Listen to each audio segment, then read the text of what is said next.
And then I was cycling through anxiety and depression really fast, which I've never experienced before like that. Like I would be a week depressed and then a week anxious, but in the anxious week.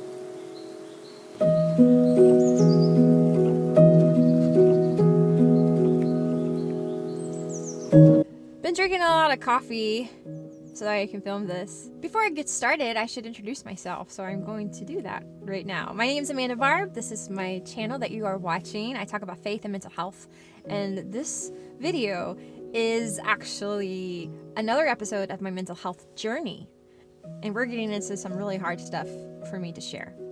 But it's good. It's good because if you know that you're not alone and that someone else has walked where you're walking right now, you're going to have hope. And that's the whole point of me sharing my story, for others to have hope and to realize it's okay if you're walking through a season and you feel like shattered and broken, you don't know what's going to happen. Okay, I'm getting ahead of myself, but it gets better. It gets better. God heals, and He does. He does comfort. So breathe, Amanda, because we are going to get into some stuff that's a little bit hard, but it's okay. It's helpful to give you a little recap. If you've been watching, you don't need this recap. But last time I did a vlog episode, I discussed how my husband and I started fundraising in order to move abroad overseas to serve the Lord as full-time missionaries again for the second time. And we decided to go with a different organization. I also talked about how during fundraising experience, I was super triggered. I was having issues with depression and anxiety like crazy, and I just kept telling myself it's going to get better once we get ourselves settled in where we're going to live in that country that we were going to serve in. And once we got over there, 3 months in, I started to relapse bad. So that's where we're at now. Recap over.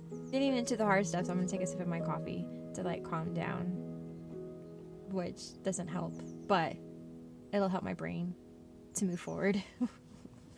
Anyways, 3 months in living in this new country, I was struggling, and I was being triggered of previous overseas work that we had done. Apparently, I had not healed completely from my previous time abroad, but that's okay. Gosh, everything in me was just so triggered. Like it was really bad.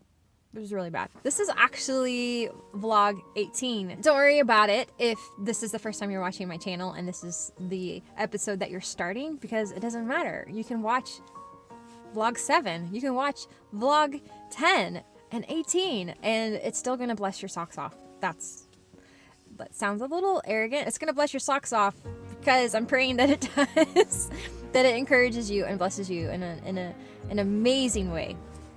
So don't worry about the numbering. You can go back and watch all of them if you want one day, but just enjoy this one right now. It got to a point, however, that I started to dissociate bad. And I think that I've dissociated before in my life, but not on this level where I was like, this is not normal. This is totally not normal. There was an experience where I got lost in the city. A cab driver dropped me off in the wrong location.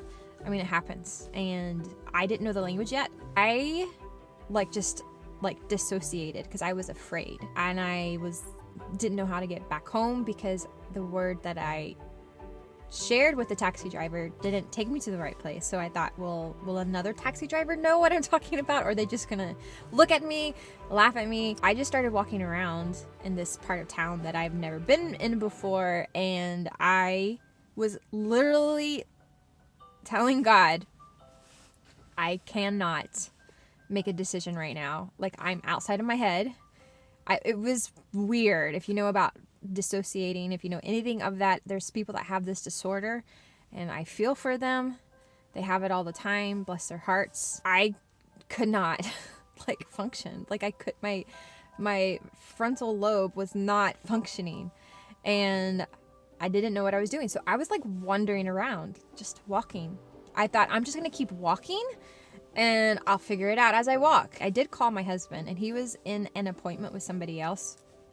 Rightly so. We were doing ministry, and I told him I am lost. I couldn't even communicate to him what was going on. Like, I couldn't tell him I'm like dissociating and I can't function, and I'm just here in this place and I'm just walking the streets. Obviously I look out of place, obviously I look confused, nobody's helping me, and I don't know what direction I was heading in. I don't know if I was going towards our home or if I was going away from our home, but I didn't know what to do. And he was like, well, where are you? And I couldn't tell him. I couldn't tell him where I was. And so he said, go and find a taxi driver and tell them again where you need to go, and I will follow up with you later. And I said, okay. So like I couldn't even tell him where I was so he could come and get me. Like that was awful. And I didn't know the language. This isn't the first time I've been lost in a country I've never been in, well, that I was living in, sorry. But I just didn't have the mind to know how to get out of my situation, if that makes sense. So I started praying because that's the only thing I could do. And all I said was, God, help me. I don't know what's going on. Please help me. I was there, but I wasn't there. And my mind was like overwhelmed, super overwhelmed. That happened on top of just relapsing into depression and anxiety, and just my brain was just like done. My brain was done. I felt the Holy Spirit start leading me, actually. I felt him say, go down this street, take a left. I just followed him. I was like, okay, Holy Spirit, I feel like you want me to go this way. I'm going to go this way. And I kept walking, and then I came to these taxi cars. I was afraid to speak up, though, because I was dissociating so bad. I was just standing there, and I said, God, help them look at me and communicate to me and help me, like kind of to jar me back to reality. Like that was how bad it was. I was like, I just need someone to jar me back into reality, communicate to me, talk to me. And one of them saw me and he looked at me. He hops out of his car and he was like, my taxi's over here, you know, and started speaking in the local language, and so expressive. And it snapped me back. And I was like, okay, I'm going to trust this one. Because the previous driver that got me lost, he was not fun, nor was he nice. And if I think about experiences I had in East Asia serving as a missionary, I did have a traumatic experience with a taxi driver before. And so I could have been triggered by that with this experience I was having in this nation with the one that just dropped me off in the wrong location. Because we were like kind of going back and forth. Like I was like, this is not the right place. And I was telling him the place over and over again. And he was like, yes, this is where we're supposed to go. I felt uncomfortable and afraid, and it just made me dissociate. But this taxi driver was nice, and he was kind, and he was like very helpful. And he realized I was lost, and he looked at the direction that I had, and he knew that the other driver just didn't know where to take me. Like he knew where to take me, and he took me to this mall. I think I was able to say that, the word for the mall that we lived near, in that language. So I just kept repeating that location, and he dropped me off at the mall in the right place. And then I was home. All I had to do was just walk back to my apartment. But I was like, I'm hungry. So I called Josh, and he could find me. And I said, I'm at the mall. So he came and found me. We had a meal together, and we discussed what I experienced, and it frightened me. It really, really frightened me. But yeah, that was a sign that there was something going on. Besides that experience of dissociating, I kept doing that on and on and on throughout our time there.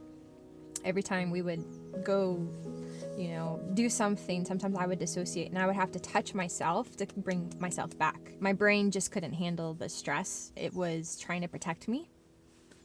And I was aware of that. Other things were happening with my mental health. I was having panic attacks again, That wasn't something new. That was something that I was used to, and depression was coming back hard. And then I was cycling through anxiety and depression really fast, which I've never experienced before like that. Like I would be a week depressed and then a week anxious, but in the anxious week I would feel a lot of energy to get a lot of stuff done and like just have a little bit of a manic episode that I've never experienced before either. So my brain was just like going. I couldn't sleep, and I had all these ideas, and then I would crash the next week because I wasn't eating or sleeping the week before, and I just kept cycling through this for about a month. Josh was going out of town to work on this farm, so I was alone a lot going through this, and when he wasn't with me, I couldn't sleep and I couldn't eat. I had to like remind myself to eat, and sometimes it would be like 9:00 at night, and I probably hadn't eaten maybe a little bit of a lunch. My brain was just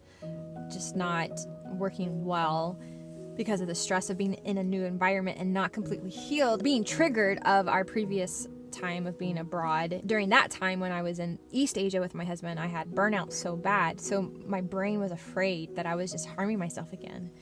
And all of this stuff was coming up and surfacing. I was afraid. I was like, I'm getting worse. I'm now developing other things and I don't know what to do about it. And I don't know if I'm going to get better, but I was getting more and more afraid of not having like control of it. Like it was out of my control.